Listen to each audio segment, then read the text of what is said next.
Everyone, we are on standard 1B and 1B का नाम क्या चल रहा है? 1B is independence and objectivity. भाई मतलब can CFA assume that the candidate and the member of the CFA institute should not do anything जो कि ऐसा उनके मतलब उनके इंटीग्रिटी पे सवाल होते हैं कि उनके पर्सनल पे सवाल, उनके ओपिनियन, उनके जजमेंट पे सवाल होते हैं जी। ये तुमने मतलब किसी के अंडर प्रेशर और किसी के इन्फ्लुएंस ना कि तुमने जवाब दिया है, मतलब तुम्हें रिकमेंडेशन दिया है हमें। तो इसके अंदर ये बताया प्रपोज, इसके अंदर हमें candidate and member should free to give honest opinion, मतलब उनके अंदर जो भी उनको लगता है कंपनी के बारे में वो ऑनेस्टली कंपनी के बारे में बताए, रिव्यू कर रही if they analyse the company and they have to recommend the sell for this company the, तो फिर उन्हें सेल ही रिकमेंड करना चाहिए, ना कि प्रेशर ना आके किसी के प्रेशर में आके उसे होल्ड और बाय का ऑप्शन देना चाहिए। क्योंकि company,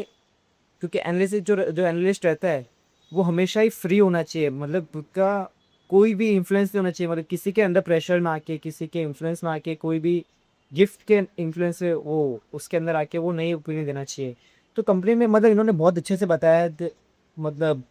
members and candidate should not offer,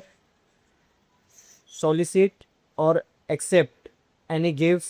or any expensive gift or compensation from the client। मतलब कोई भी हम ऑफर नहीं कर सकते कि मुझे तुम इतना पैसा, मुझे तुम घर दो, मैं तुम्हारा पोर्टफोलियो 100 करोड़ का पोर्टफोलियो आपका, तो मैं इसको 20% रिटर्न ला के दूंगा। तो ये मानना हो गया, ये ऑफर करना हो गया। और एक मांगना हो गया, सॉलिसिट मतलब बोलना कि तुम इतना दो मैं तुम्हें इतना दूंगा। और एक गिफ्ट मतलब कोई भी क्लाइंट को गिफ्ट दे रहा है कि तुम मेरा पोर्टफोलियो को 25% से बढ़ाओ, मैं तुम्हें लास्ट में एक गिफ्ट दूंगा और तुम्हें घर दे दूंगा। तो ये तीनों ही चीज़ नहीं करनी, ना मांगना है, ना मतलब ना हमें सामने से ऑफर करना है, और ना मांगना है किसी से, और ना ही एक्सेप्ट करना है कोई भी गिफ्ट, क्योंकि ये परसीव कर सकता है ऐसा फॉर द अदर क्लाइंट्स कि we are giving opinion in their favour, not in for सबके लिए फेवर में नहीं कर रहा हूँ, उनके फेवर में काम करे। सिर्फ ये परसीव भी नहीं होना चाहिए अदर क्लाइंट्स को। वही CFA इसके अंदर बहुत सारी गाइडलाइंस देते हैं, बताता है कि भाई वर्ने का इन्फ्लुएंस कैसे, मतलब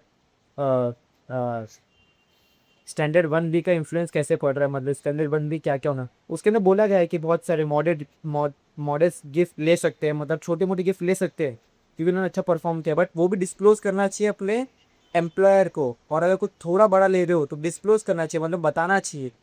पूछना नहीं चाहिए, बताना चाहिए कि हाँ मैं गिफ्ट ले रहा हूँ, डिस्क्लोज करना चाहिए एम्प्लॉयर को। और अदर कैंडिडेट्स को भी मतलब जो अदर अपने जो मैनेजमेंट है, जो कि समझिए मैं 10 लोग का मैनेज कर रहा हूँ, अगर प्लान में पोर्टफोलियो मैंने 10 लोग का हो, तो मुझे कोई अगर दे रहा है कुछ, तो अपने अदर क्लाइंट्स को बताना चाहिए कि इसने मुझे एक गिफ्ट दिया है, तो ये सब डिस्क्लोज करना सबके सामने। मॉडरेट गिफ्ट अलाउड है जिससे कि इन्फ्लुएंस ना हो, वो प्रेशर में ना आए कि मैं इसका ही ज़्यादा ध्यान दूंगा, मैं इसके इसके अगर मैं रेटिंग अपने तो मैं इसके साइड में अच्छे रेटिंग करूँगा, ये करूँगा वो करूँगा, वो सब नहीं होना चाहिए। रिसीविंग गिफ्ट वैल्यू पे कंपल्सन फ्रॉम द प्लान। इसी तो मतलब बहुत सारे तरीके से वो बताया गया है कि समझो सेल साइड हो गया, मतलब खुद कंपनी का जो एनालिस्ट रहता है उसके ऊपर खुद का ही कंपनी का प्रेशर आ सकता है। समझिए कि एक इन्वेस्टमेंट बैंकिंग कंपनी है, एक प्रॉपर कंपनी है जिसके एक ब्रांच है, इन्वेस्टमेंट बैंकिंग ब्रांच और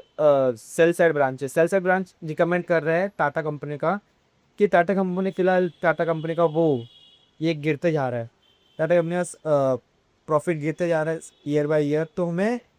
इसको देख के हमें सेल रिकमेंड देना है। But whereas this same company का जो इन्वेस्टमेंट बैंकिंग